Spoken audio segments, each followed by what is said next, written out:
Hello and welcome. I'm very excited to be with you all here today to talk about writing for young minds.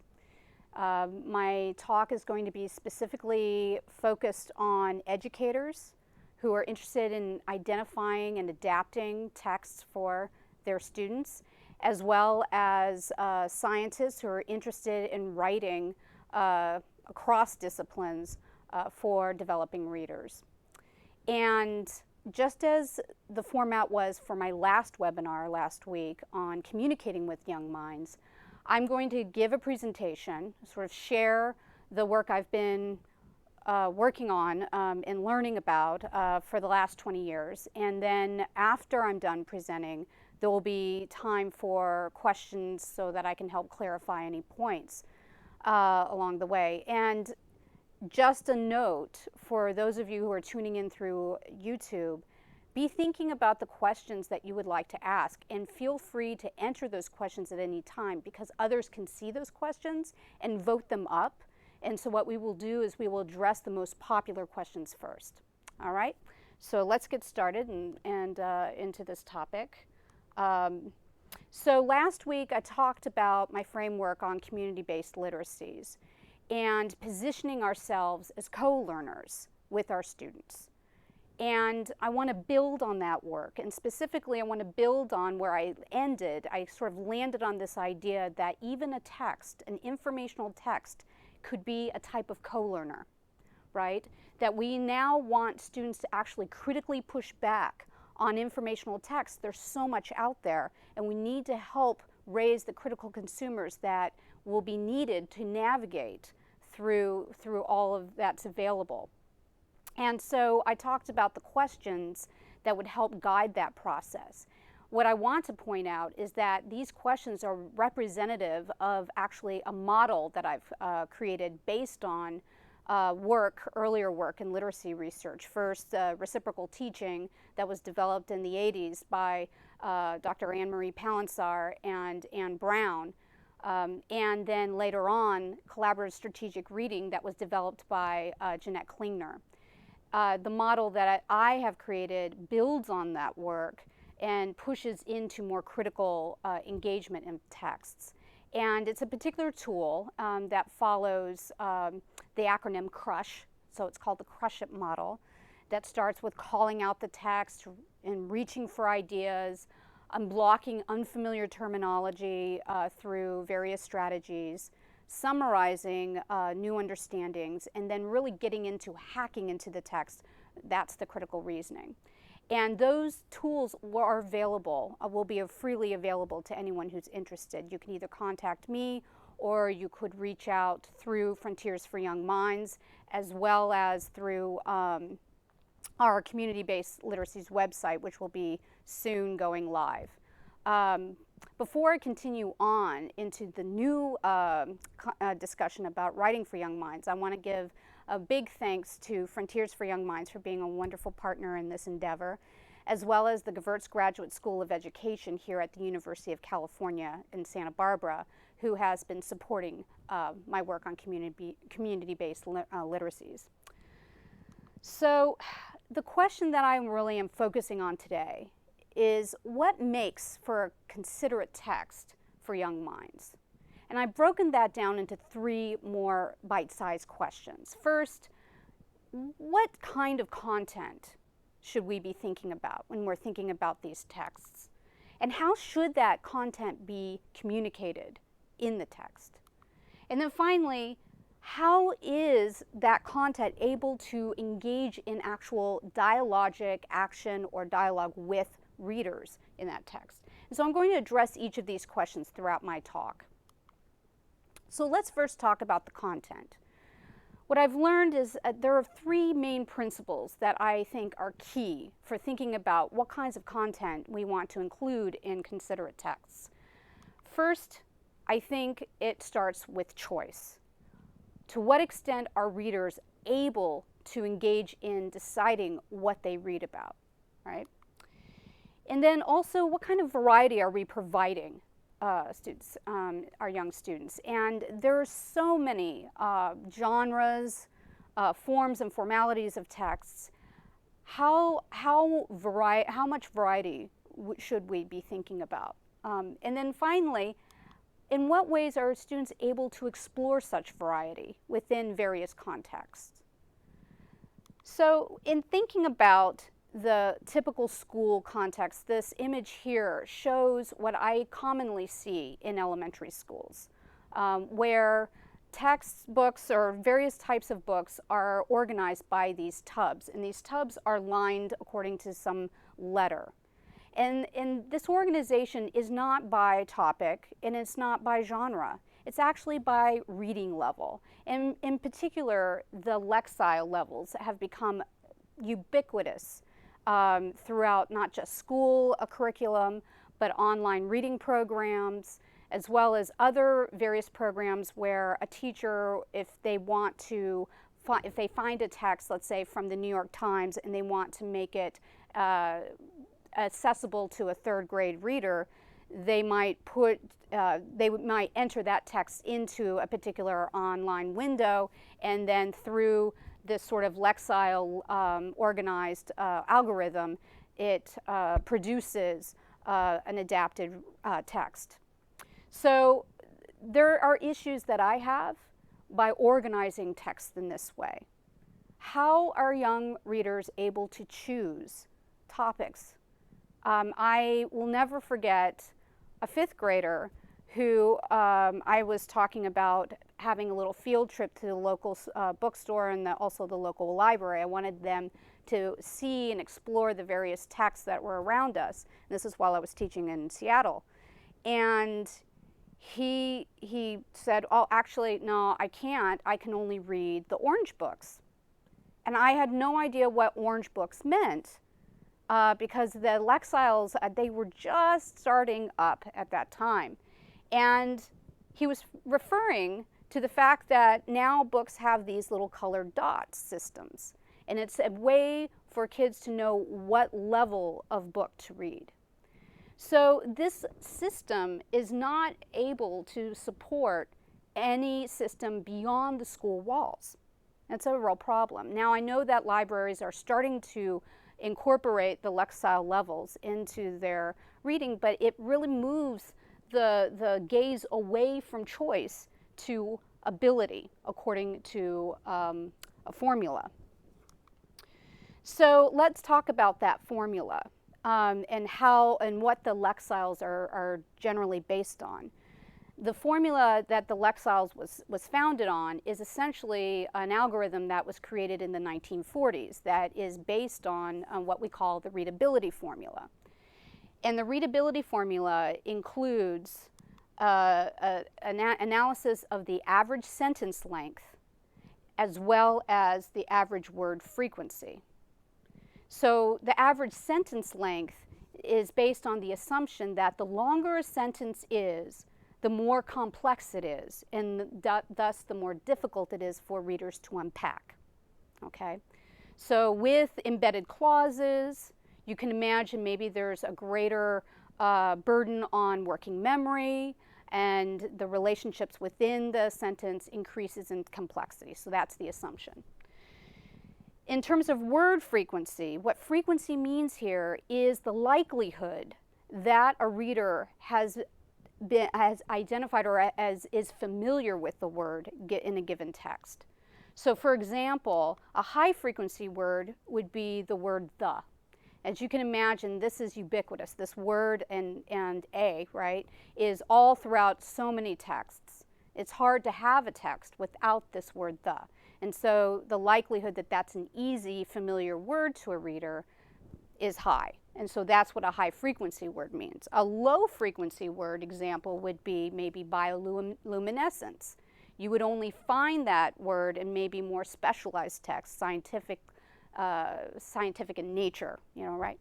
So with this formula that looks at average sentence length and word frequency, the idea based on the Lexiles is that you can get a good idea of how difficult a text would be for any given reader across the grades. And this difficulty algorithm is based, they standardized it to the grade level.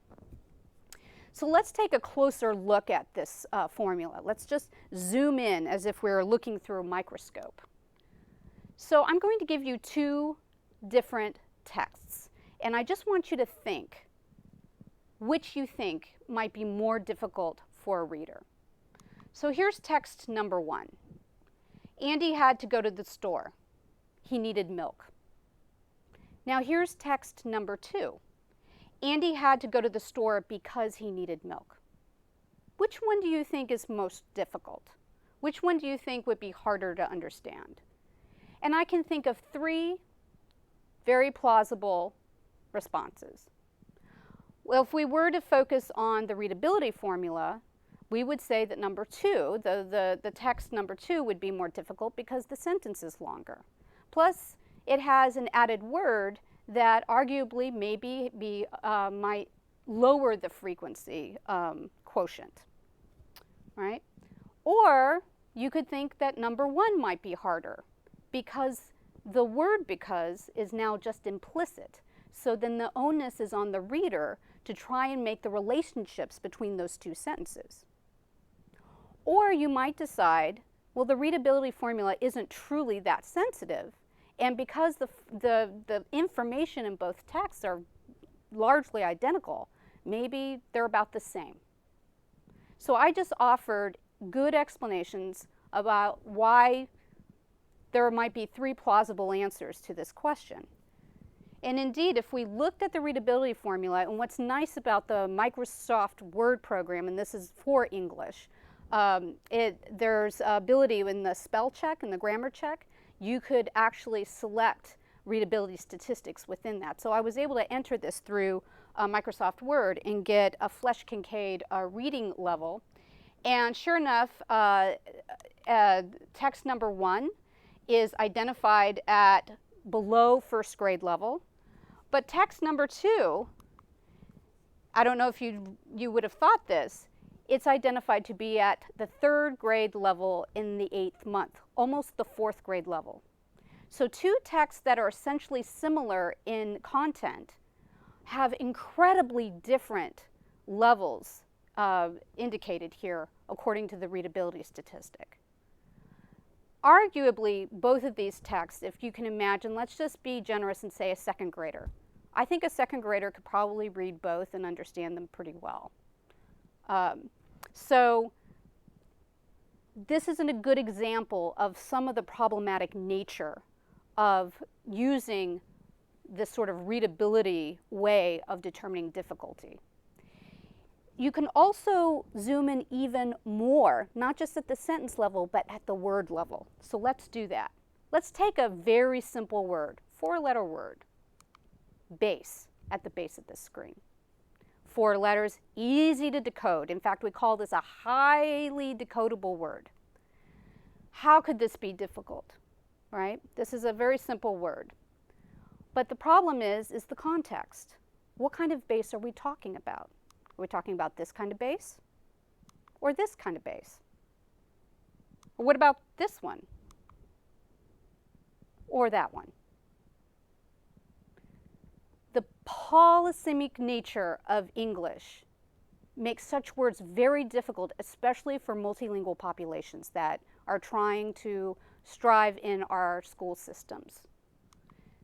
This is not really captured very well in such readability formula approaches for determining difficulty, right? So I'm hoping that you're starting to see the problematic nature of looking at difficulty and using that as a guide for choosing a considerate text for readers. There are also studies out there that show that there is a problematic nature. So there's empirical evidence that actually backs what I've been saying. One that I was a part of showed that in this quest for looking at effects of syntactic and lexical complexity on reading comprehension, on the comprehension of elementary science texts, we found that sentence length wasn't a good predictor of difficulty of information. And also more recently, there are new studies out that are starting to question the validity of using such estimates and quotients for determining difficulty. So now that I hopefully convinced you that perhaps the Lexile and while there might be good uses for that in some ways, may not be a good way to guide our understanding of what makes a considerate text. So then what? What do we do? Well, I am a huge fan of helping to foster an internal toolkit for determining text difficulty within the child, within our co-learners. And I like to use the 5-finger rule. They can take that anywhere. They can take it to any bookstore. They can take it to their friend's house. They can take it to their own house with their own libraries. And the 5-finger rule is this. You go to the first page, the first real page of a book that they're really interested in, maybe a topic that they know about, and they count on one hand how many words that they do not understand within that first page. And it tends to be, if it's more than 5, the text might be a little difficult, and I share it that way. I don't say it will be. I said it might be. But I'm always encouraging risk takers, right? Especially if a child is really into soccer, or football, I should say, and wants to read about it. And there's this book, and maybe there are 10 words that might be difficult on that first page, but they're really excited about it. Go for it. You know, I think there's excitement, and children love to be challenged. And I don't think it's necessary that they always have to read texts that seem easy and accessible to them. I think there's something to be said for reaching, right? For striving. Another way that I like to determine difficulty of a text for a young developing reader is the use of think-alouds. Think-alouds are great when you're sitting side by side with your co-learner and you have a conversation about a text. You might say something like, I really want to know what your thoughts are about this text. How about we read it together? Maybe you could read some of it, I can read some of it, and I'd love to know what you're thinking. What do you think this author's trying to say? Again, pulling in that collaborative work that you can even use the model that I mentioned earlier to foster that kind of conversation. It is absolutely priceless what we learn from those interactions. So the idea of closely exploring how the child is processing the text helps us understand more about what it's like for a co-learner to engage in various forms of texts. And to this day, when I do any writing or adapting for children, I never start with the formula. I always start with the interest of the child. And now, because I've done more than 1,000 think-alouds over the last 20 years, I have them inside my head. They're actually talking to me when I'm thinking about writing and adapting, right? And I think that is really powerful knowledge for us. So again, I'm positioning us as co-learners in this process. Other considerations I would like you to think about is, first of all, the voice of the text, especially for those of you who are writing, especially writing about scientific information. A scientific study is a kind of story, and I'll talk about that in a little bit. But some of the content could be a little bit challenging for kids. What psychologists found long ago is that if the text voice was in this sort of first person, so using the pronouns we and us and our and you, like having a conversation, there is greater attention and focus and thus greater comprehension of that text. So don't be afraid to have that personability principle, that's what it's called, that sort of personability aspect to your text, especially those informational texts that might contain some pretty challenging information for young readers. The other, which I mentioned, the narrative structure. Don't be afraid to tell a story about your work. In fact, I see scientists as the ultimate storytellers trying to tell a story of what might be true about our natural world. There is an experience that's being told, you know, a very systematic one, but nonetheless an experience. and there's some new findings, but there are also theoretical assumptions that may or may not be found out to be not as accurate, that we might find out later. There might be new ways to be thinking about that scientific phenomena. And so we're making visible the tentative nature of that kind of mission of storytelling about our natural world and the people in it. So don't be afraid to have that story structure in there. Children from the very beginning, from the crib, are engaged in that narrative tradition. And it's one of the main ways that we construct meaning around us and about our experiences. One particular note, and this is particularly for educators and teachers of students, is to be mindful of the cultural specific narrative styles that exist. And there's a very elegant study that was conducted by Dan Slobin at UC Berkeley, psycholinguists, and his colleague Ruth Berman from Israel. They engaged in a series of interviews where hundreds of participants across different languages retold in their own words, in their own language, a nonverbal book. It was only pictures. Frog, frog, where are you? We call these the frog study stories. Anyways, they learned something very specific, and I want to share that finding, that important finding with you, with an example. So let's take this door, for example, okay? I could go through that door if I were to tell you that maybe a young girl went through that door in a certain way. In English, I have at my hand all sorts of verbs that I can use, right? There are so many ways in which I could go through that door. I can waltz through the door. I can rush through the door. I can traipse through the door. I can skip, hop, jump through the door, right? So the quality of the action is usually characterized in the verb itself. We have very many verbs. We have so many verbs in our language. We're a very verby language. But not all languages are verby. So take this Italian version of the same content, same information. La bambina attraversò in fretta la porta. Excuse my horrible Italian. Which basically translates to the girl traveled out the door in haste. So the quality by which the girl goes through that door is now after the verb. Now, why does this matter? Okay, so what? Some languages are more verby than others. Well, let's be mindful of what teachers care about, especially those in the United States. I even hear this a lot when I am visiting classrooms.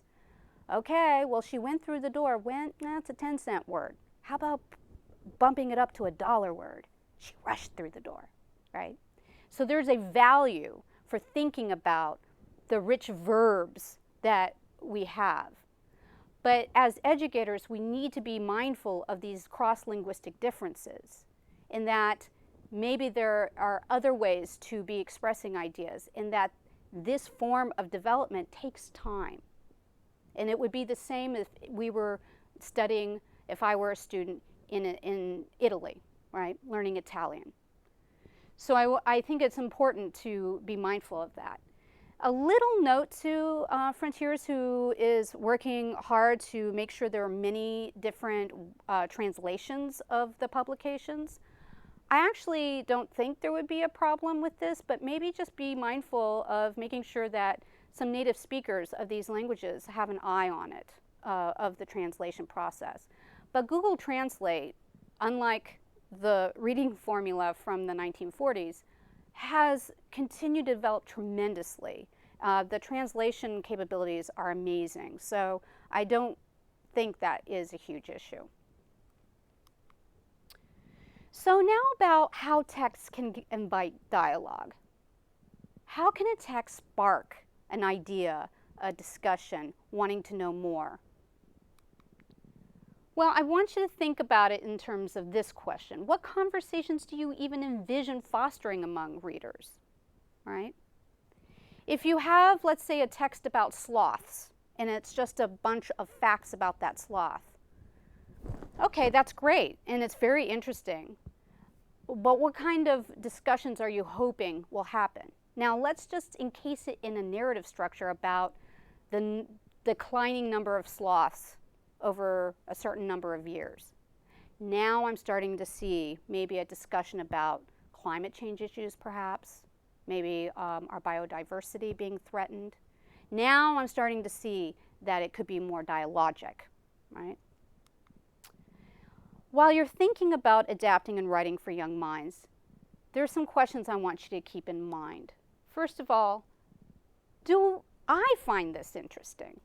I am embarrassed to say that it took me at least a good 5 years into my teaching career when I realized, wow, a lot of the texts that I'm assigning to my students, I don't really like them.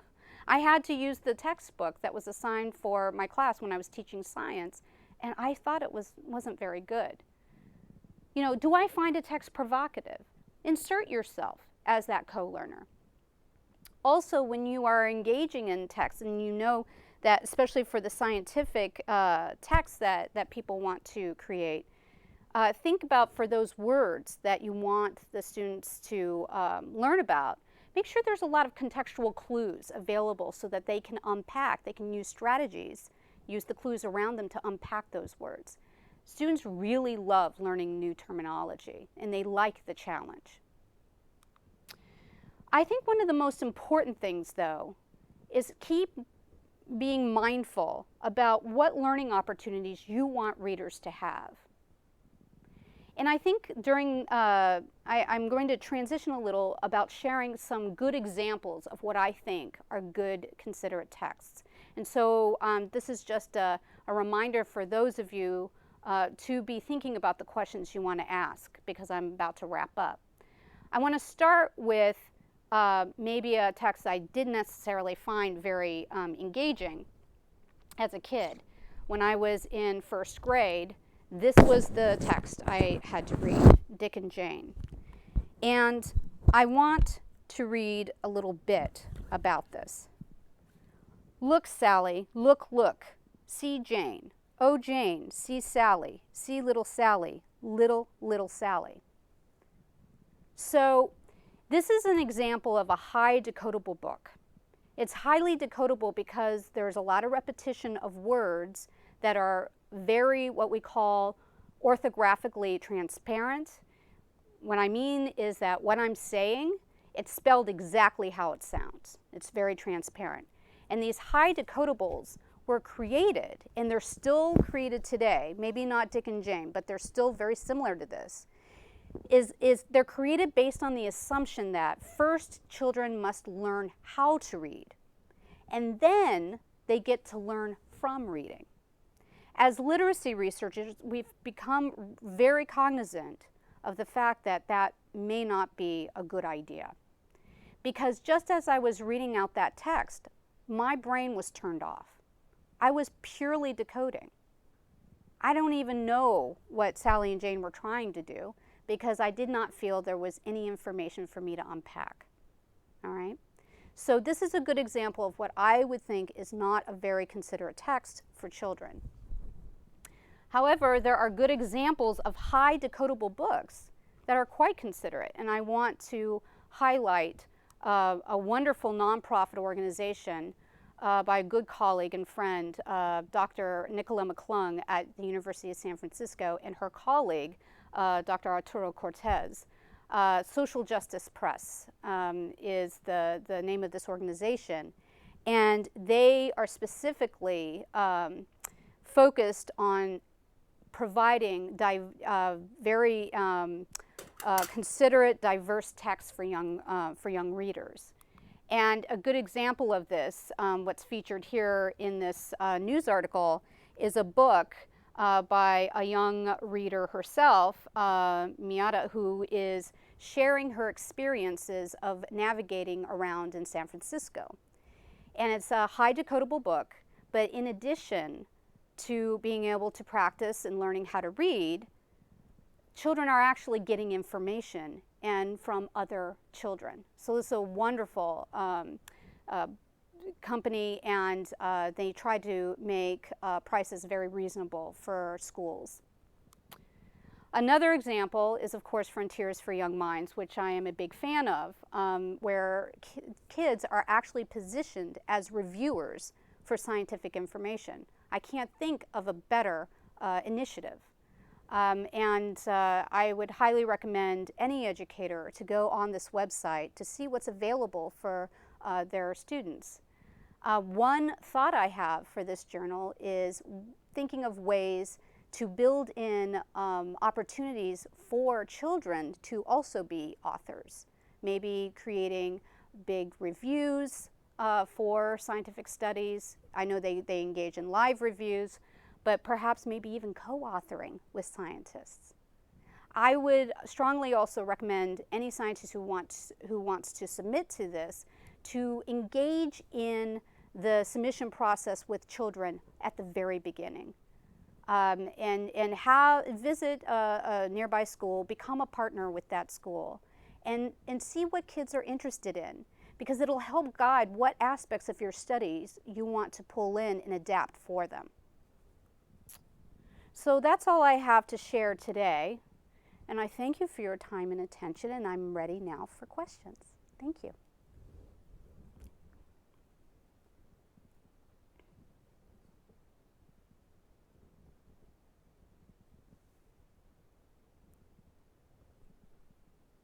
Okay.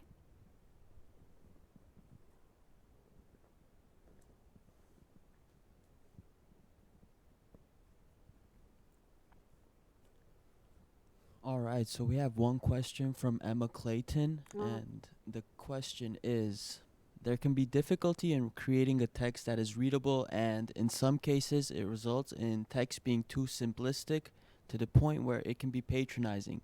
How can scientists try to prevent this? Oh, it's a really good question. I think it might go back to what I started to say a little bit about positioning ourselves as co-learners. I think one way to avoid that, as I said, when a scientist wants to write for Frontiers for Young Minds, to first engage with a nearby school and become partners with that school. And I might start with a 4th or 5th grade classroom. I wouldn't go too young first. It can be really difficult to write for younger audiences, but I believe in the aspiration, right? I would highly recommend that. But maybe a 4th, 5th grade, and start having conversations about their interests and experiences. Really understand the funds of knowledge. I talked about that last time a little bit more, but understand the experiences, the knowledge, and the interests of those young readers. And from that process, really focus on a topic, and don't be afraid to go multiple times with drafts of your work to help confer back and forth what bits of content I would want to include. So having the young reviewers there from the very beginning, I think would actually help avoid something too simplistic and oversimplistic, And so that's what I would suggest. Great, thank you for your response. Another question that Emma had was, could the principles you have outlined be applied to adults who are trying to learn a second language?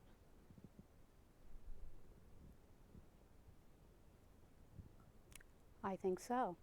I can't think of a reason why they wouldn't.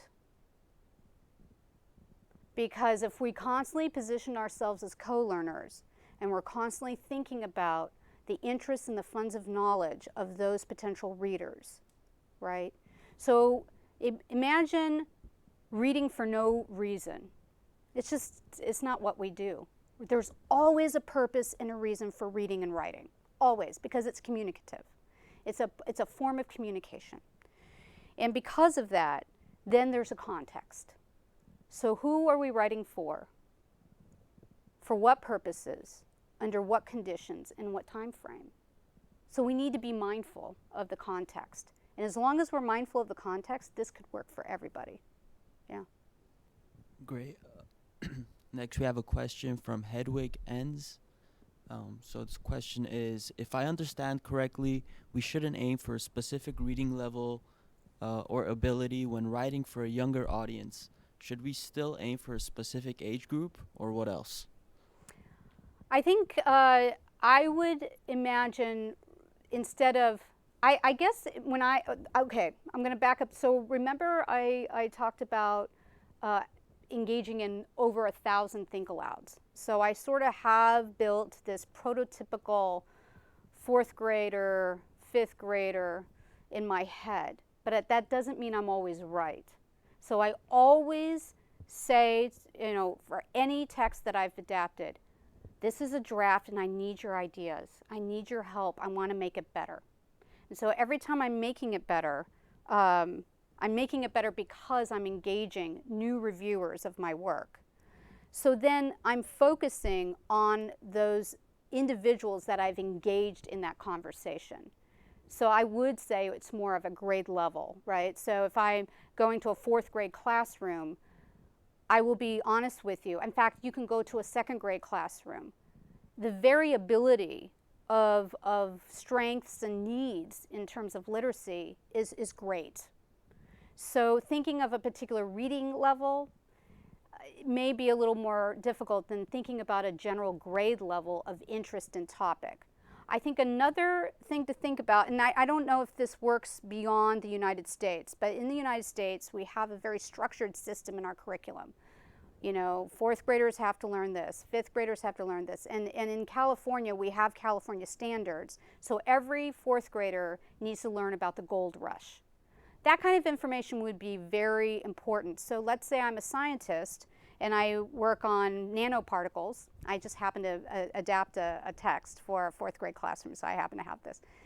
And I just learned about the study where they're now using, this group has found a way to use gold nanoparticles for killing cancer cells. And it's really amazing.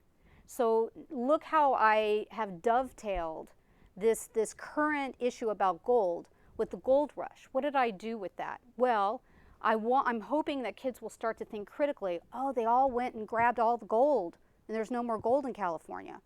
Holy smokes. Now comes the critical reasoning. Now gold is maybe our best way of curing cancer, especially tumorous cancers, not all kinds of cancers. So I'm using the standards for also fostering conversation. So standards could be a way to figure out what particular audiences you want to write for. Great. A question from Daniel Diaz. Should we try to avoid specific terms or expressions that could be hard to translate to other languages? Oh.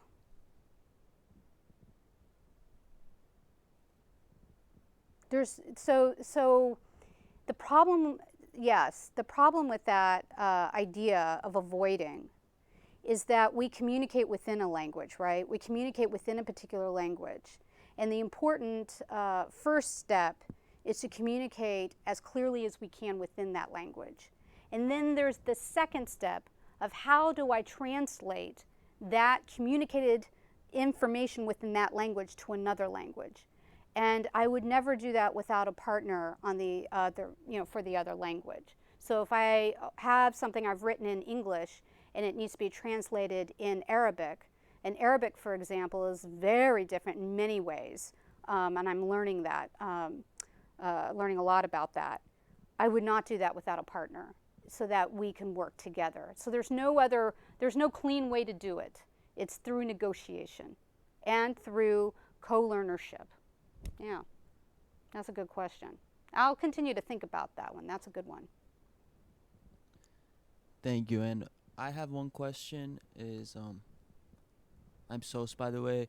So in the past 20 years that you've been doing this work, and as technology has become more and more relevant in students' lives, so there's many ways that there's different mediums for text. I know interest is very important, as you mentioned earlier. Do you think the mediums are also important, and how do they play a role in all of this? Very important, right? So printed books are always a pleasure to engage in, just being able to get your hands on them. But it's also crucial that children learn how to navigate the multiple texts that are simultaneously presented on the internet, right? There are various ways. There's pop-up screens, but even just thinking about going through the New York Times, for example, there are all these sidebars. I could go off on so many tangents. How do you help navigate developing readers through that kind of complexity? And there's actually a lot of growing work on multiple text complexity. That's been over in Norway, actually. I learned about when I was a postdoc there. And you know, the idea of how do we engage in sort of a dialogic action among multiple texts, right? So that's where we are in the 21st century. And yes, I agree, it's important to have that ability. What I like about a lot of these online programs, including Frontiers for Young Minds, is that I think there is a potential for creating more multimodal texts. So there are now embedded audio. I understand there's a desire that to have particular video clips of showing the methods within a study. And I think that's a great direction. Thank you. All right, well, thank you for your time. I appreciate it. All right.